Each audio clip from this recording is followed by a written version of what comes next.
Hi, me again, John Alsop. Yeah, I changed location because the sun was giving all sorts of weird effects, and I should have set up lighting but didn't. So before I get started, I just want to thank the people who've responded to the last video. You know, if I say the best way to do X is Y, of course it's great to hear about successes, but I also want to hear about when things don't work, because that's when you know, if we can overcome those things that hold people back commonly, then we can really take you from step 1 to step 2. So we really need to hear about when this stuff doesn't work, so that we can kind of overcome those issues. So I've been doing this for decades. I mean, 1980 is when I started in marketing, so I do know something about taking people from A to Z, from where they are to where they want to be. And in the last video we talked about, sorry, I've got itchy nose. In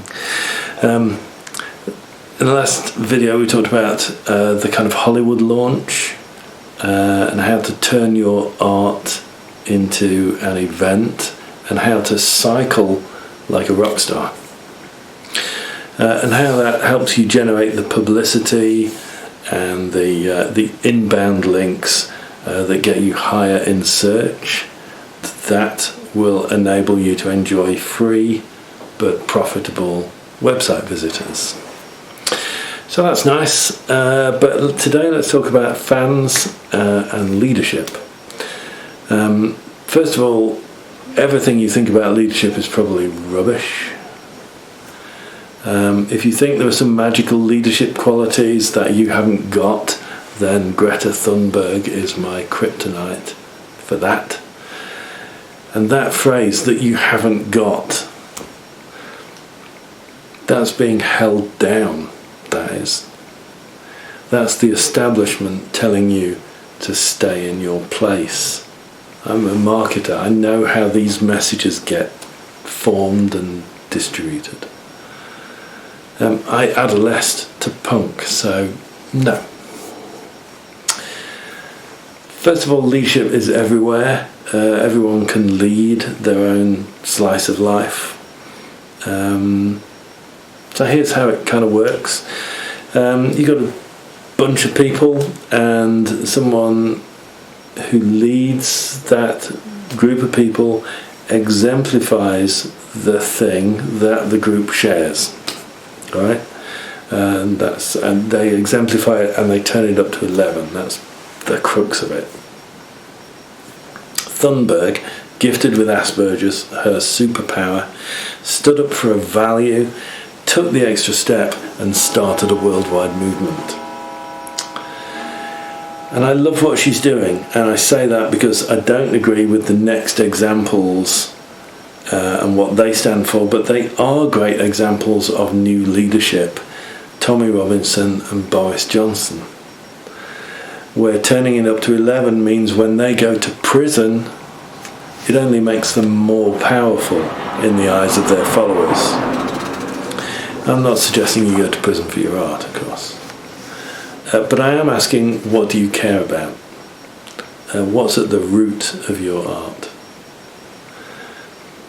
About 15 years ago, these questions of effectively leadership were rattling around my head, and I happened to take part in the Spencer Tunick event at Newcastle upon Tyne, which is where many hundreds of people take all their clothes off and walk around the centre of Newcastle in the interest of photography.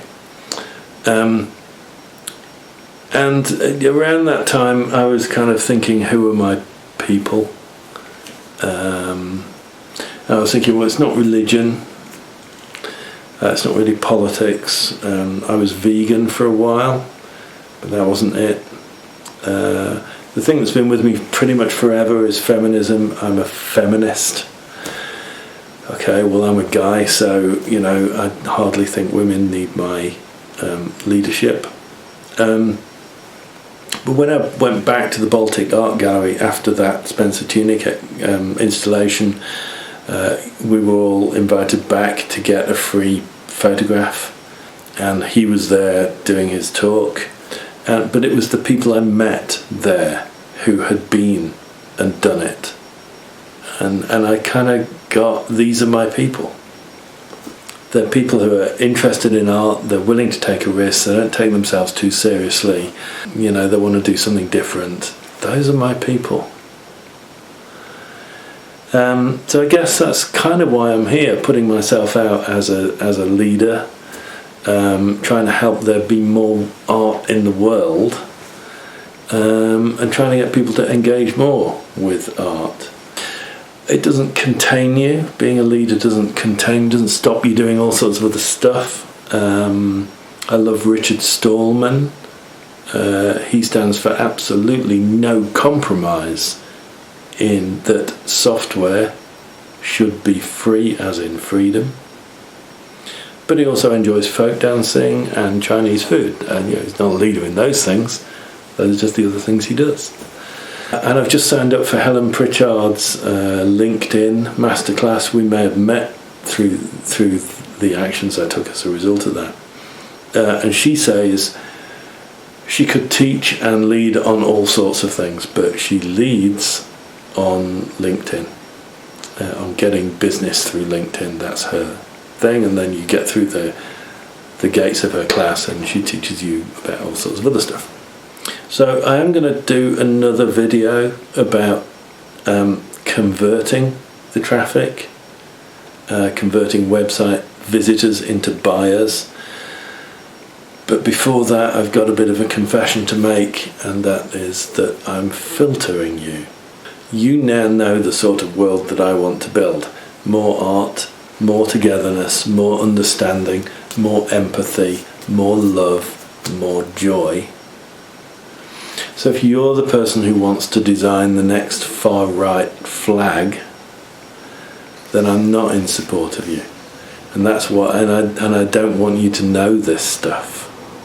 And that's the reason I mentioned Tommy Robinson above, and veganism and feminism, because I want to support people with a similar worldview to me, and not support those who would build walls and divide us.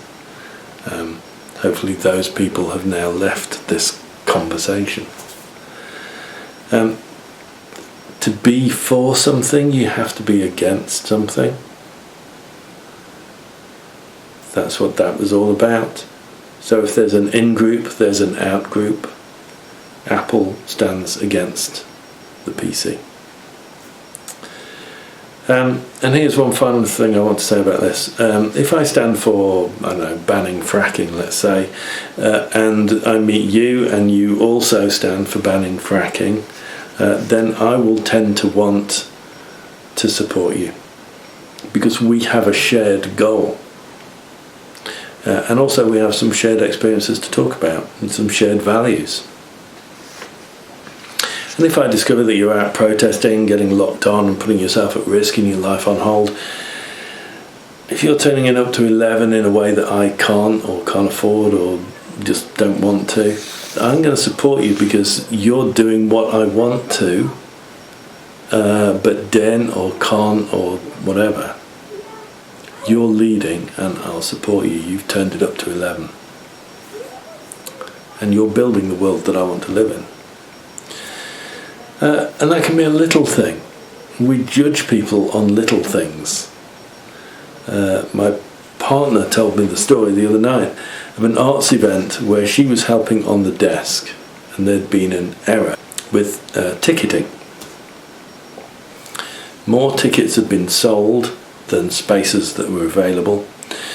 So it was all a bit fast and fraught, but everybody was going to get in. But one guy and his daughter came to the front of the queue, and she explained and asked him to stand over there, and while we kind of batched people in. And he said to his daughter in a sarcastic voice, "Oh, we'll just go and stand over there then, shall we?" Now this guy's well known here. He has a strong following and a good reputation, but not with my partner. This happened probably 10 years ago, and it's like it's happening right in front of her. She's got his number. Egotist. Thinks he's above everybody else. Absolutely won't be shifted. He spent his life doing what he does, but for my partner, she's got him boxed in 10 seconds, and she's spreading the word. And that's just how it works. We've evolved so that we can judge people quickly. For our own safety, perhaps on the flimsiest of clues.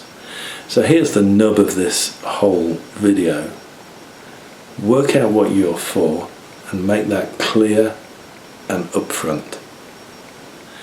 Then people who want the same thing will see that, and they'll classify you properly in their heads. They'll know that you all share, you and them share the same value.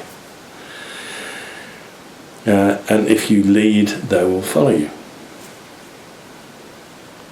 So that's how you get a loyal following of people who will come to your exhibitions, wear your t-shirt, share your work and buy your stuff. And I've kind of been working out how to make this real. What's the first step? You could go to johnallsop.com, that's JOHNALLSOPP.com, and I've got a tool there where you can work out what your values are, what you stand for. There's also, you can get a Neo personality test. There's Perry Marshall's marketing DNA test. Sally Hogshead's How to Fascinate is on Amazon, you get that. There's Gallup Clifton Strengths as well, to go kind of, all of those things can tell you more about you and your personality and what you stand for and what you value. But I'm kind of ready to apply all of this to art and artists. I'm ready to uncork you if that's what you want. And I am kind of talking in fairly scary terms. I'm not proposing you go to prison, and if you're terrified of what you might do if you're unleashed, you're not alone. Many people feel that way. I get it. But marketing is all about taking small steps, a series of small steps, and trying stuff out. You know, don't worry, we'll do it safely. And if you're concerned that standing for something means denying something else, yeah, it does. Time was making a decision meant choosing between A and B. Nowadays we kind of go, yeah, I'll go to your party, but last minute we might get something else happen on our phone and we'll decide to do something else. We like to keep all options open. That's the kind of modern way. But I'm saying choose. Because otherwise you're not heading in a direction. And if you're not going in a direction, you're not going anywhere, and no one can follow you. I'm saying it is better to choose and turn down stuff, and I will walk you through that whole thing. So I kind of hope that's been helpful and useful. I don't know. So we've done traffic, and we've just done leadership and getting people to like you and getting people to support you. And I'll do another video about conversion, about turning that support into money and real things. So yeah, until then, tatty bye. And if you think this was a load of rubbish, or you think it was brilliant, or you've got questions, just reply, get in touch, let me know, and that is a service to me. I really value that. That's really useful, and helps me make sense of what I'm saying and make sure that I understand where you are. So do get in touch. All right, laters.